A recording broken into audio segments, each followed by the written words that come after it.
Hello again, everybody, and welcome back to another edition of the Jungle Show. We are back here finally to talk about some Auburn basketball. We are here to recap Auburn basketball for the first time on this show, and we're both super excited about that. But I know y'all are excited to get going here again. So obviously, this past Wednesday, Auburn had their exhibition game against the University of Alabama at Huntsville, and it was good. It was not televised or broadcasted in any certain way. And I know that really angered him. But I was there. We're here to talk about it, go through some of the stats and what we saw or what we heard from this game. Yeah, exactly. And to do that, just like always, I brought in my dad and co-host. Dad, sitting across from you again today. Yeah. Here to talk about some Auburn basketball. Oh, thank God. We don't have to talk about football anymore. Hey. We now have basketball to talk about.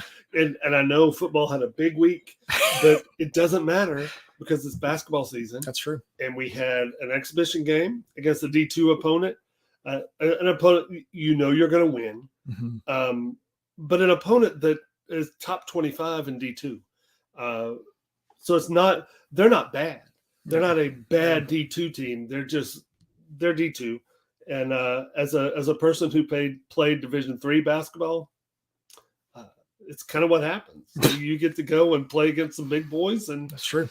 And we're the best team they'll see all year. But it's fun to get a win and get started and to see the rotations and to see guys actually playing in a game. And we got a little taste of it in Israel, a little taste. And now season started. Monday night is the first real game. Yep, that's right. Monday night against George Mason at 7:00 in Auburn Arena will be the first game. First game played. It's gonna be on TV. Thank God.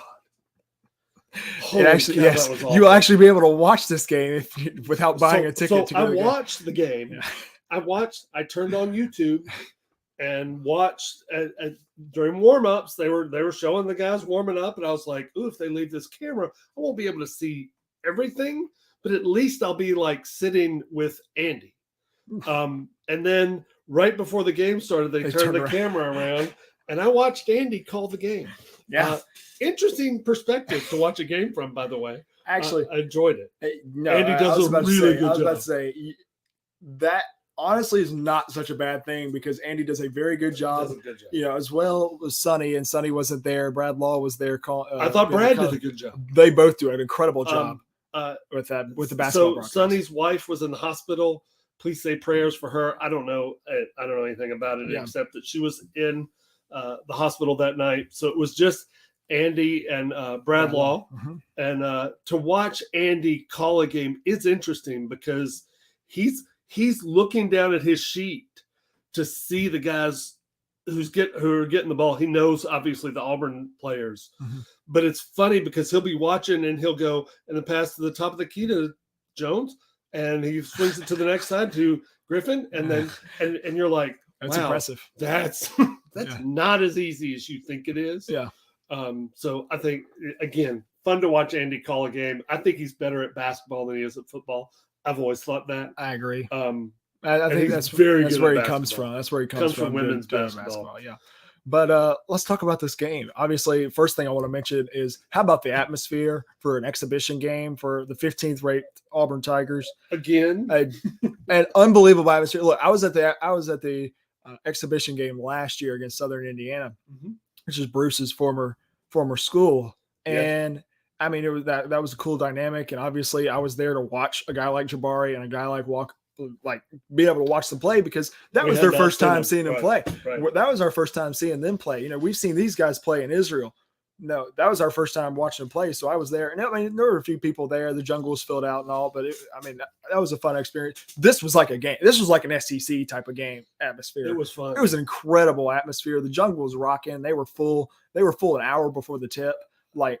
Oh, I know. We were rocking. I watched the jungle. You watched the jungle. Because when you're showing Andy, right behind Andy are a bunch of people. And before Andy would call the shot, you'd see the jungle hold up and three. Yeah, it's like, wow, okay, this is weird. This is a different aspect. The weirdest. I don't really like doing basketball on the radio unless I can match it up with the TV and see it. Because basketball on the radio makes me anxious. I want to see what's happening. Yeah. And so this was interesting. But yes, the jungle was loud. They were into it. Albee was running back and forth behind Andy. He was. What's his name? The defensive end? Derek Hall. Derek Hall in his bright shorts was running back and forth behind Andy a couple of times. I was like, I think that's Derek Hall, but those are some shorts. Yeah. So he was the celebrity in that night. He was. And I was like, when they had him out there, when the cheerleaders were doing the give me an A, give me you. When they were doing that, I was like, God, that guy looks like Derek Hall. I was sitting up in the blue seat, so obviously I was way up there, but and it was kind of on the opposite side of the floors where I was sitting. And I was like, it looks like Derek Hall. And they're like, celebrity letter in holder. It's senior linebacker, defensive end, Derek Hall. Yeah. All right, but let's go ahead and start talking about this game. Obviously, the starting lineup in this game is something we've been discussing for a long time. And I do think this changes. This could change game by game. At least, I think this was an experiment. I think Bruce even said, let's give some guys a chance to hear their name called. Yeah. Cardwell had never started. Chris Moore had never started. Those guys got to start. They got to hear their name called in the starting lineup. They got to go out and get a big round of applause. But and that's big for those guys. It's not going to be the starting lineup. No, it's not. So the starting lineup was Wendell Green's at Jasper. We were expecting that as the 1 and 2. Yeah. Chris Moore was at the 3. We didn't expect that until we talked about that last week when we were previewing it. We were like, Chris Moore, he's getting a lot of buzz in the little preseason here. He could start, especially with a guy like Chance Westry out. But and then Yohan Traore at the 4, and then Dylan Cardwell at the 5, which we'll get into here in just a second, but. No, that's not going to last much longer. No, that won't be the one. Talking about from the starting lineup, who caught your eye, especially in that starting lineup, those minutes at the very beginning of the game. So I thought, and again, I'm listening to it on the radio, so I'm not hearing a lot. I'm not seeing anything. Yeah.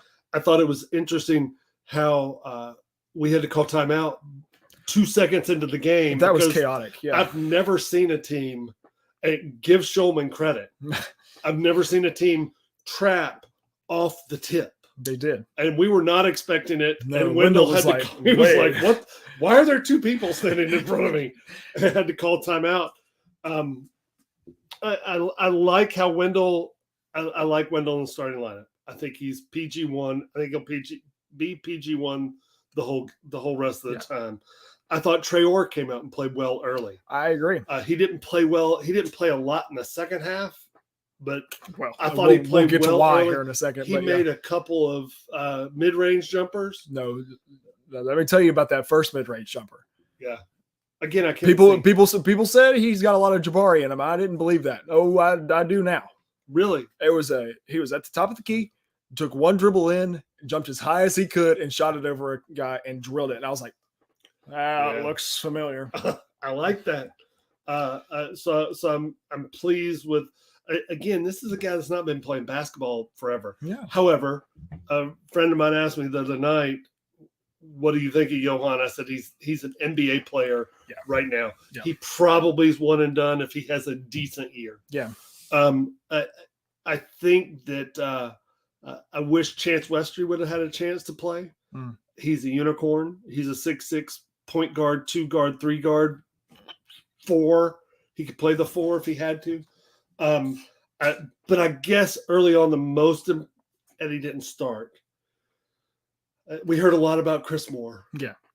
But we need a lot from that 3 guard position. I agree. And everybody's been saying Alan Flanagan's back for a revenge tour. It's his senior year. He's back to sophomore Allen. And they've been saying that all about practices, his teammates, his coaches, everybody. Yeah. Bruce said it's best 2 weeks of coaching or best 2 weeks of practice Allen's ever had. He came out when he did get in the game and dominated. He was best player on the court. Very impressive. Best player, at least probably our second best player on the court most times. Yeah. And that's what you need. Again, That's what you need. I just saw the video of the jab step, one dribble, cock it back, and throw it through the rim. I was like, that put the arena in a frenzy. Yeah. It was impressive. And it put KD in a frenzy. He almost knocked him over. He almost shoved him to the ground. I was like, KD, don't do that. But no, I want to go back to a point you just mentioned earlier. He was like, you said, Chance Westry didn't get to play in this game. Obviously, he's recovering from the knee surgery. We expect him to be back very soon. We don't know when that timetable is, obviously. But you go in and you win by 18 in this game. You were up by 22. We should have won by 20 plus. You did this without your unicorn. You did this without Chance Westry, who's 6'6", can play the 1 through probably 3, maybe 4. He can shoot from the outside very well. He can handle the ball. He's your unicorn. He's the guy that you're excited about, the guy you want to see in a game like this, but he wasn't able to play. So we're talking about this game in an 18-point win where we score 87 points, where we didn't have one of our better players. Yeah. And all right, so let's address the elephant in the room then. Our outside shooting has got to improve. Yeah, Auburn goes. I think it will, but it has got to improve. Yeah, Auburn shot 22% from the 3-point line in this game, 6 of 27. And I mean, we can go ahead and start talking about KD. KD goes 0 for 6. Looked a lot like the game against Texas A&M. Please, God, go to the basket, KD. You're so much better when you take it and to look, the basket. the one time he took it to the basket off the fast break, easy bucket. Absolutely. He's going to get fouled or he's going to score. Yeah. His body will allow him to either get fouled or score every time he goes to the bucket. And he made, and it's late in the game, but he made a stupid pass to Jalen that I don't think I've ever seen. Yeah, it was one of the most impressive passes I've seen in person. He drove to the basket, and he literally wrapped it around the guy and dropped it off for a dunk by Jalen. A reverse dunk by Jalen, which was also very impressive. That whole play, the whole scenario was very good. So, 3-point shooting, 22% is not going to cut it. Nope. If I'm an opposing coach, if I'm George Mason's coach, I'm going to play a zone where my guys do not leave the lane. Yeah. Don't go outside of the lane. If Auburn beats us from 3, they beat us from 3. Yeah. I congratulate them, tell them good job. I'm impressed with their shooting. I will not allow Auburn to beat me driving the ball if I'm George Mason. And that may not be the way they play. And look, Wendell shot the ball well early, did not shoot the ball well in the second half. KD never shot the ball well. You and I were Snapchatting during the game, and I kept screaming, capital letters, please take the ball to the basket. Yeah. Go inside, work it inside out. Yeah. I don't think we were getting bad shots from 3. No. At least Andy was saying, these shots that are not falling are not bad shots. No, open looks. We're not shooting too early. You gotta make the shot. You gotta make these shots. And there are 100%. Some guys on the other team that maybe we recruit to come here because they had Shulman, the coach's son, 3 for 5 made several threes. And they were impressive. He's a shooter. Yeah. And Chance Westry is a much better shooter. I think that that Zepp with the green light will get better. Mm-hmm. Look, Jalen Williams needs to shoot the ball more. He shot the ball 6 times and made 6 shots. Maybe get him some more shots. You want to go ahead and mention player of the game? Yeah. Jalen Williams. So you and I kind of laughed last year when Bruce Pearl, after the Miami game, was emphatic. Yeah. We are building our team next year around Jalen Williams. Yeah. And you and I have called him the Swiss Army knife. He does everything and well. Yeah. But his first shot was a 3-pointer from straight away that went straight in. He could shoot from outside. He's got a great baby hook. He's got a mid-range game that's very good. He can jump out of the gym at 6'8". I think he's 6'8". Yeah. So he jumps out of the gym. He's good at the free throw line. He's a really good defender. He's a senior. I don't have anything bad to say. He played a really good game. One of his other shots, and I don't know if you'll remember the shot that I'm talking about to compare it to, but in the Kentucky game. In the Kentucky game this past year, okay. Jalen was like dribbling around. We were struggling to make an outside shot at that point in the Kentucky game. This was after Kentucky had gone on like a 10-0 run or something, and we needed a bucket. And Jalen was dribbling in the middle of the lane. He just turned around and shot it. Didn't make a move, didn't fall away, he kind of just went straight up and shot it with his left hand.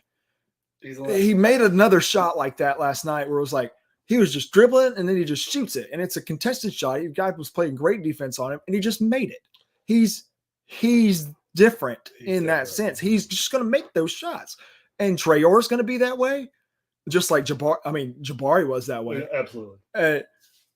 I think Traor's got a chance to be that way. I honestly think Alan Flanagan has a chance to be that way this year. You just got to get those kids those shots.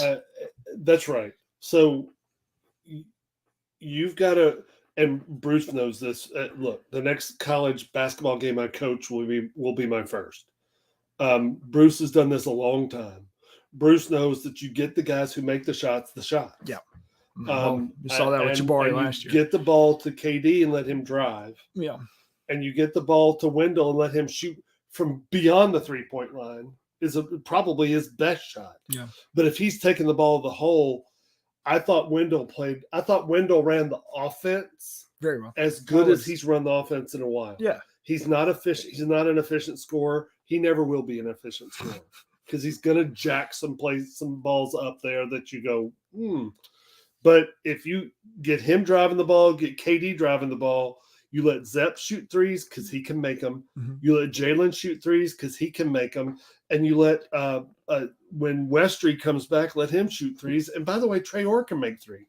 Traor had a nice three and also had a nice three taken away from him due to, I believe, an illegal screen. It was an illegal screen. Yeah, he drilled it. It's like, okay, obviously that's what you want to see, especially when he's kind of the quote-unquote replacement for a guy like Jabari Smith. Find the guys that can pointers. Shoot. So let me go back to another point that you just said, Wendell running the offense.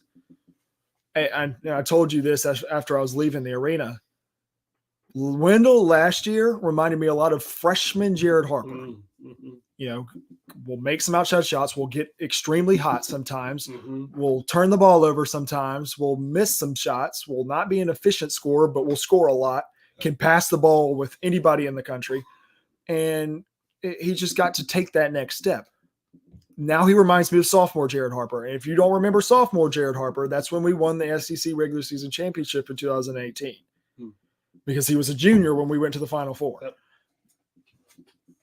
He's taken that step. It's what it looked like to me, at least from my point of view in this game. He's taken I'm the leader of this offense. The offense doesn't come through me, but it will go through me. It doesn't have to be me scoring. I don't have to score. I can win games by being the point guard instead of being the scorer. As the PG1, he needs to be Bruce Pearl on the court. Mm-hmm. He needs to be, and it looked like guy he was who fantastic. Could put guys in position, who could take the ball a hole and go, I'm going to shoot that floater, which he's getting better at, or I can dish it. And he's a very good passer and a very willing passer. Mm-hmm. With Zepp playing the 2, I think Zepp is the guy that has to stand on that 3-point line when Wendell goes and make himself available to Wendell to get it out to him so he can knock that down. Yeah. The other thing about Jalen, we talk about player of the game. The other thing that Jalen does that shocks me sometimes is he's a willing passer and he's one of the best passers on the team. Yeah. He can make passes that are just really good. And again, the KD pass was Sports Center worthy, but Jalen's a really good passer. So we bring up plus minus on here. Yeah. Plus minus is one of my favorite ones because. And if you don't know what plus minus is when that player is on the floor, how the score is affected. If he's +4, when he was on the floor, the score gained 4 points in the direction of his team. If it was -4, they lost 4 points in the direction of that. And one of the best in plus minus last year was Wendell Green. Yeah, one of the best in the country. One of the best in the country. Yeah, I should have said that. I apologize. Not one of the best at Auburn. Mm-hmm. One of the best in the country was Wayne Green. He was plus 10 this game. Mm-hmm. 22 minutes plus 10. That's pretty good. Yeah. The leading guys on this team for this game were at plus 23. So when they were on the court, the team was 23 points better than the other team. And we won by 18. So, yeah, that should tell you something. And one of them was Jalen Williams, who's our player of the game. For sure. Plus 23, had 16 points in 12 minutes. That's all he got was 12 minutes. Yeah. 16 points.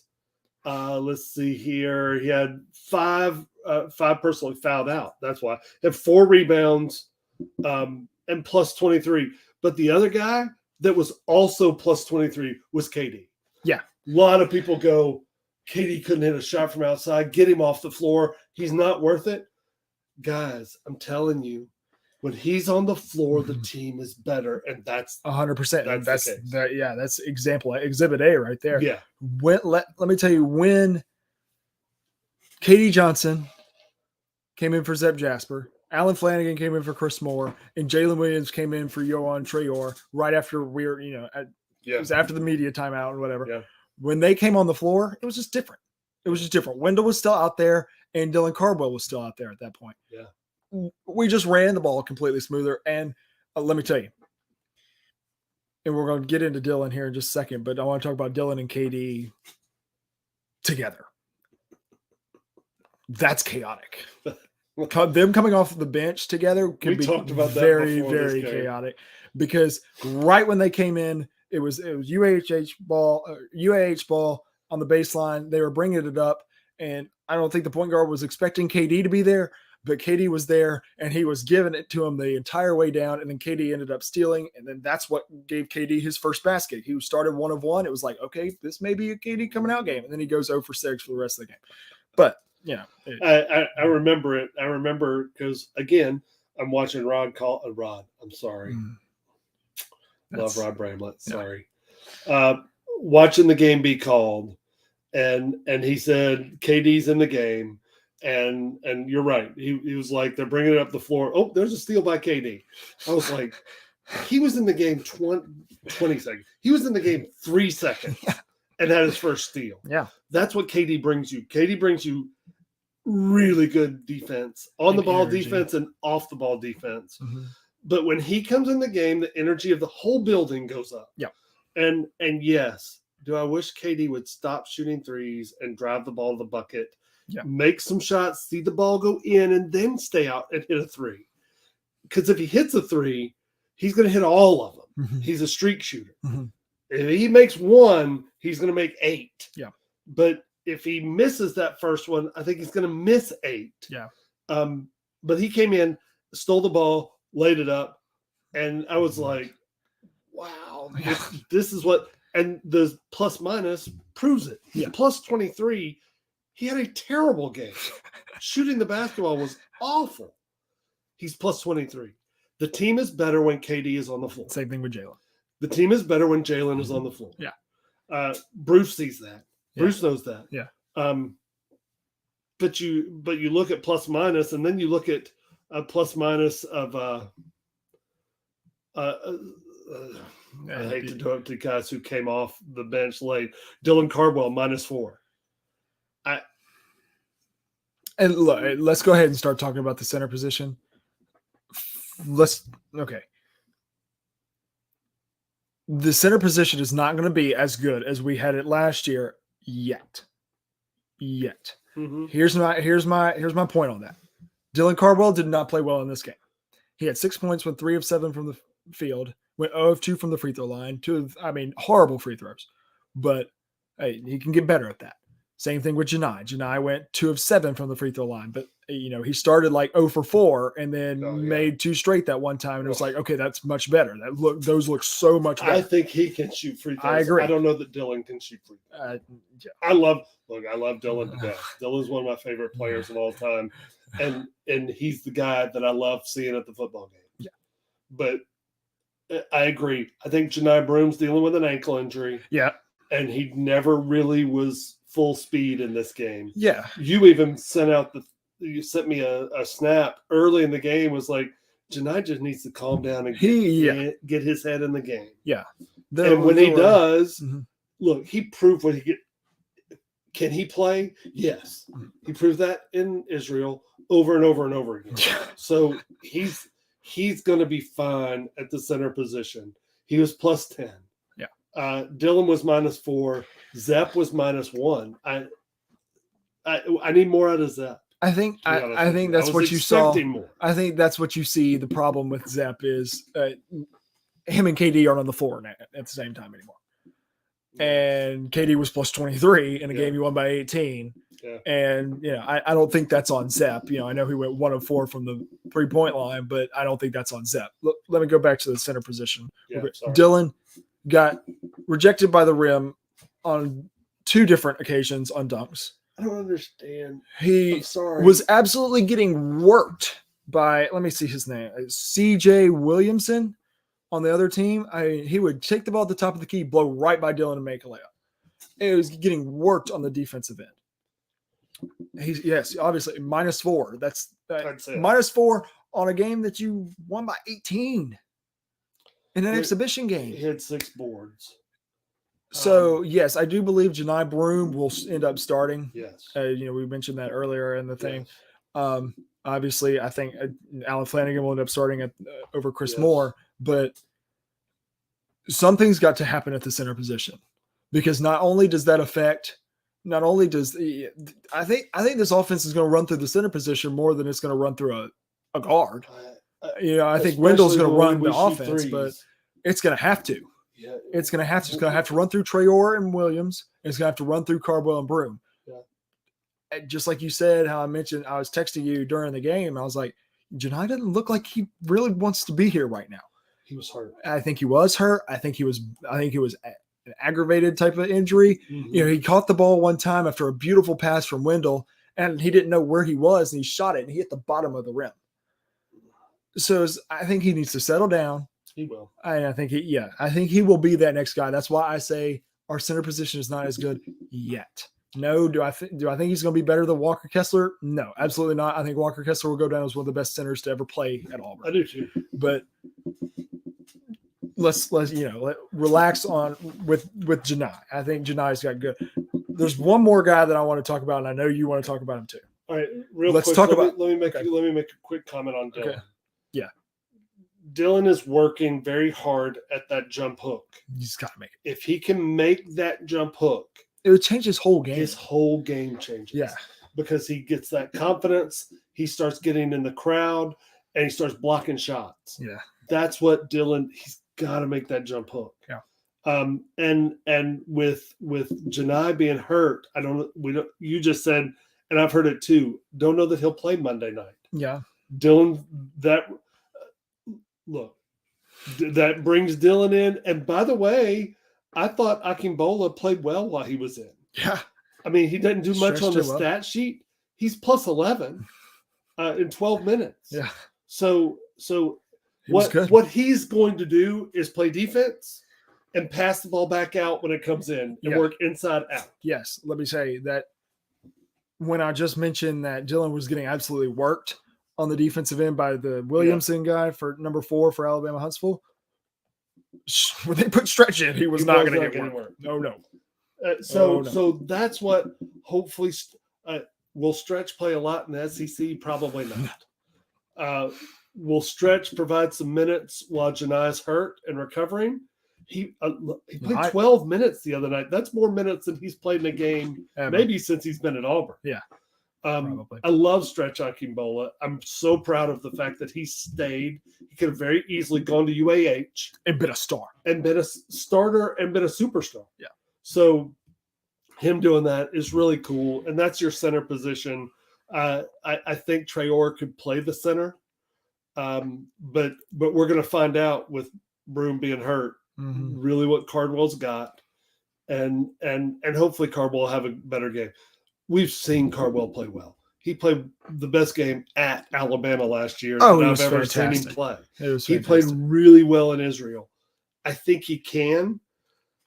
He's got to be able to make that hook shot. Jump hook, yeah.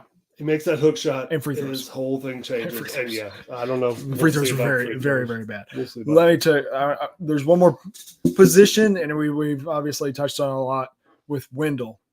But we don't – okay, so now that Zepp is in the starting shooting guard spot, I know you know where I'm going with it. Who is the backup for Wendell? Obviously, I think it's Chance Westry when he gets healthy, when he gets on the groove. I want to see how that 3 position works out because if Chris is playing well off the bench and Allen's in the starting lineup, I don't want you to throw Chance in there. Yeah. I don't want that to mess up with Chance.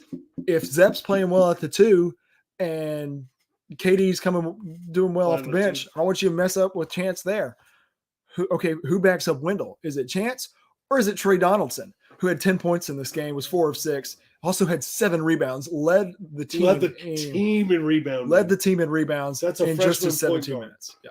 Look, and it was mentioned on the broadcast multiple times. This is a kid that was a top 20 recruit as a safety. Played football. He would have been great for Deion Sanders. Okay. Hey, Deion. Never mind. I know you're not watching this. He could be. Trey Donaldson was my surprise player of the game. Yeah. He's the guy that I went, really? Yeah. I mean, he played good in Israel. He didn't play a lot. He played a lot in this game and led the team in rebounding. Wendell has done that before.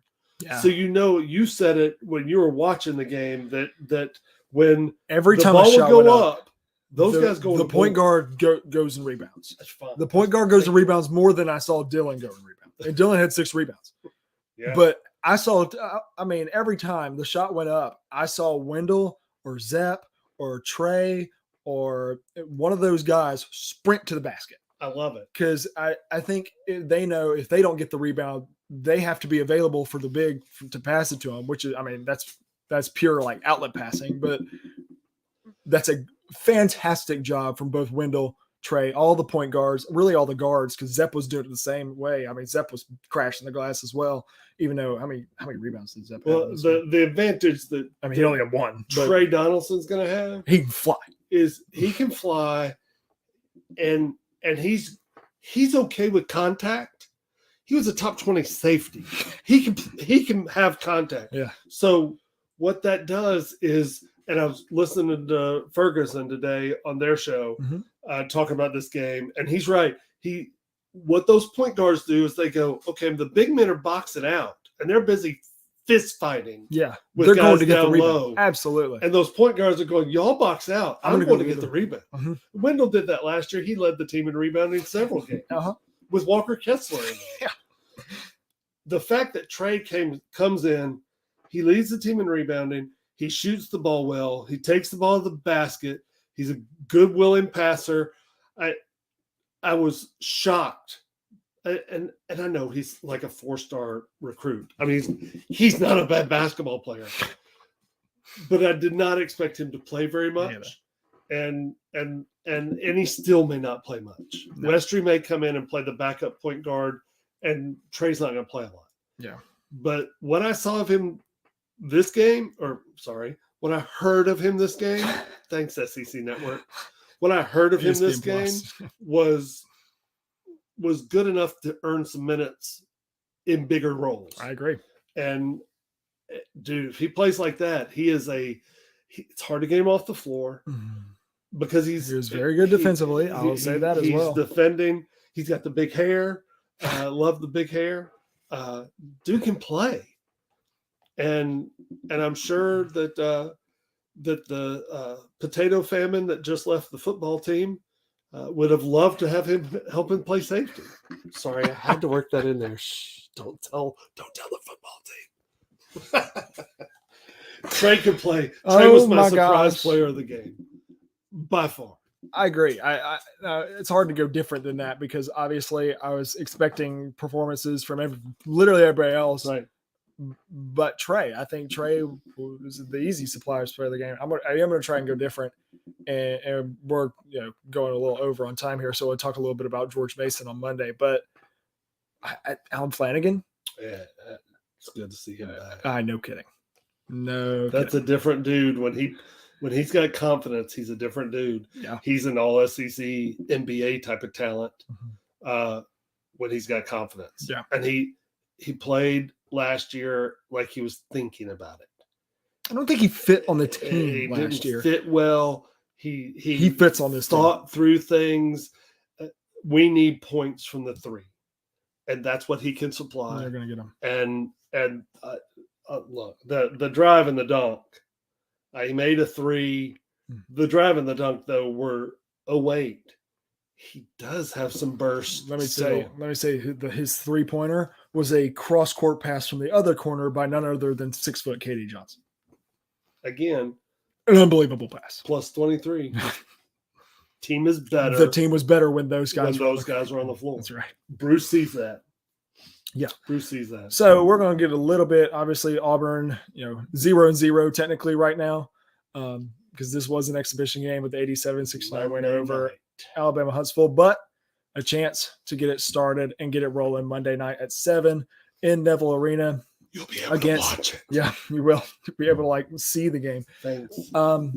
Against a team like George Mason, who apparently is. They're not bad. Really. Look, I've heard they're pretty bad. Oh, really? Okay. Well, we don't know anything about anybody yet. No, and you won't. You won't until you get to a team like Winthrop. But we need to go. We have 4 games before they go to Cancun. Yeah. 4 home games before you go to Cancun.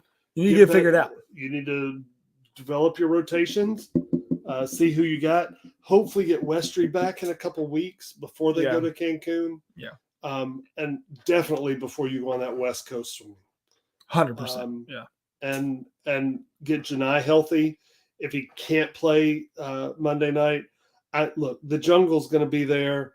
It's going to be loud and raucous. The people are going to turn up. I mean, the people turned up in that exhibition game. That place was bumping in there. It was way too crowded for me. I was like, hang on. I thought I was just going to come in here and be the only one in my section. No, I was not. That's great. guys, do y'all remember the Tony Barbie era? I mean, why would you want to? You could get a ticket with a fill-up of gas. No, you were talking about Justin Ferguson earlier. He said back when he was at school here, we were in Tony Barbie, we were playing Anthony Davis in Kentucky, and he just walked right in right at the tip. Yeah. And sat in the jungle. Yeah. Yeah. I have a friend who played here years ago. Mm-hmm. And he said, there were times when we walked out on the court to warm up and we asked the coach, did you announce the time incorrect or something? Because there's nobody here. Yikes. Now, you can't get into these games at home. We're going to have to find an away game to go to. Mm-hmm. But Bruce Pearl, thank you. You're the best. You're the best. Would you like to coach football? A football coach like you. Lincoln. I'm just kidding. We'll find somebody. Lincoln. All right, but that'll end this basketball show for this week.